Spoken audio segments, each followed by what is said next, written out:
This is called An Open Letter to Young Black Americans, written by Sevastian Winters and being read by Jamie Bond.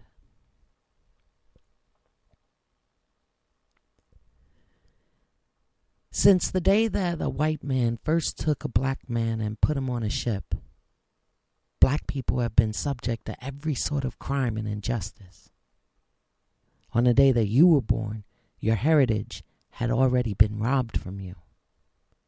When you started school, you were taught to respect white men of European descent, and until you had learned enough of European history to get you to 1849 when Miss Harriet Tubman drew her first free breath, it was as if, other than as slaves, black people had no names, as if they never, ever existed. You learned about Charlemagne, but you never even heard of Azania of Axum.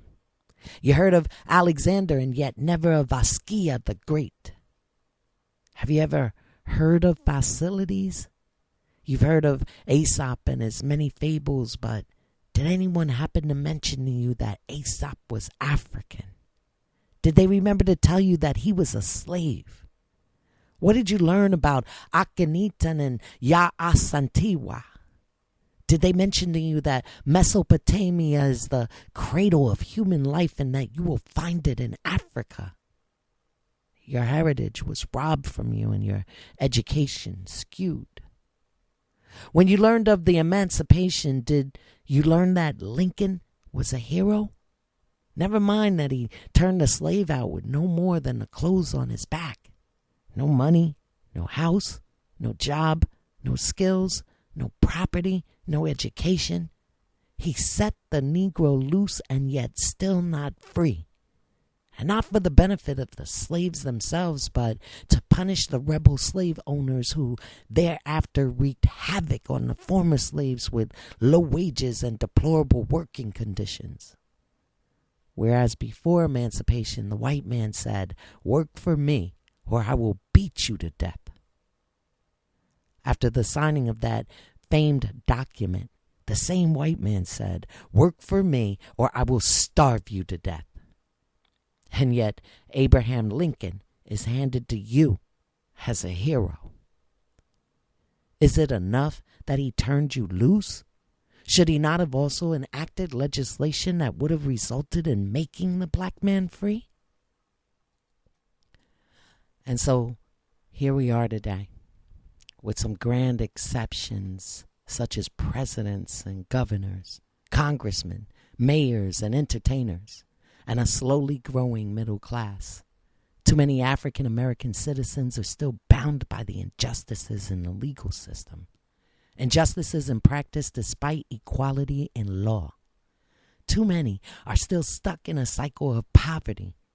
No property, very little education, no jobs, few skills, and with the highest incarceration rate per capita in any of America's many races. Black people make up 12% of our nation's population and 42% of our prison population. 1/3 of black men alive today will spend part of their lives in prison. In Detroit, a city made up of 84% black people, 47% are functionally illiterate. 40% never graduate from high school. Property values are at a level so low as to be considered criminal. 30% are unemployed. Drug use and crime are 5 times the national average. The black man was turned loose, but it is time for him to be free. Never before in the history of man has personal excellence been so important. On the day of your birth, you were handed a raw deal. You were dealt a bad hand of cards. You were given a game wherein the rules were stacked against you, and so too were the odds. But all that in mind, in the height of slavery, Frederick Douglass freed himself, educated himself, and gained audience with the President of the United States. Aesop, a slave 1,000 years earlier, influenced the philosophy of people like Socrates, Plato, Aristotle, and more. Yes, the white man has it out for you unfairly. Nobody is going to do for you, so you've got to do for yourself. You can't say, oh, the white man busts us bigger for crack than himself for powder if you are going to pick up the crack pipe. The white man won't put the pipe in your hand. The white man won't make you decide to skip school or act like a fool when you're there. The white man won't make you wear your pants with your drawers hanging out. The white man won't force you to spray paint walls that don't belong to you. The white man won't make you carry a gun or a knife. The white man won't make you get a girl pregnant and then forsake your responsibilities.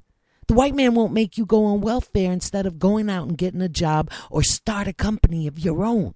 The white man won't make you steal a car or drink that alcohol or bet on fighting dogs. A white man won't make you throw trash on the ground or steal things that don't belong to you. A white man won't make a black man do any of those things. But the white man will catch you and punish you more when you do those things than he does his own kind. You don't have to like it, but that's just the way it is right now. Those are the rules, whether they are fair or not. So if you're going to act like a fool, don't blame the white man when he treats you like one. When a man, no matter his color, disrespects you, smile and instead respect yourself. Who is he that it should matter what he thinks? If a man punches you in the face, put your hands to your sides and tell him to try again. Why? To tell him clearly that he may injure your body, but he will never injure your soul. When you do well and someone in your community tries to tell you that you're acting white, tell them they missed it. That you aren't acting white. You're acting like Dr. King, like Brother Malcolm, like Dr. Cosby, like Condoleezza Rice, like Thurgood Marshall, like Morgan Freeman, like Oprah Winfrey, like Booker T. Washington, like George Washington Carver, like the Honorable Elijah Muhammad, like Muhammad Ali. Tell them that you are acting like the proud black men and women who came before you. Tell them that you are doing well in school because when the black man won the case of Brown versus the Board of Education, the students who accepted violence and ostracism in order to desegregate schools, that they didn't get punched in the head with the idea in mind that you would go to school and act like a fool. The odds are stacked against you from the day of your birth. It is not fair. It's not just. You were robbed of a heritage that you will have to fight to regain. And that sucks, but that's life. Some people were born missing limbs. Some were born blind and others deaf.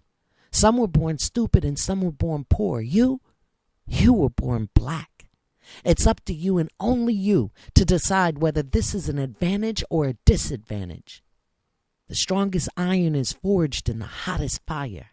The deck of cards is stacked against you, and you can live as a slave to your broken heritage, choose to speak with poor diction, wear your pants with your drawers hanging out, learn only the basics of what it means to read and do math, shirk your responsibilities, and piss on the graves of all those who fought, bled, and died to make you free. You can do those things, or you can choose personal excellence. You can strive in all your days and every way with every minute to be worthy of those proud black men and women who came before you and suffered to give you what little opportunity they could. The white man is going to try to hold you down. Some in your own community are going to try to hold you down. The criminal justice system is going to try to hold you down. My question for you, my young black fellow citizens, is this. Are you going to let them do it?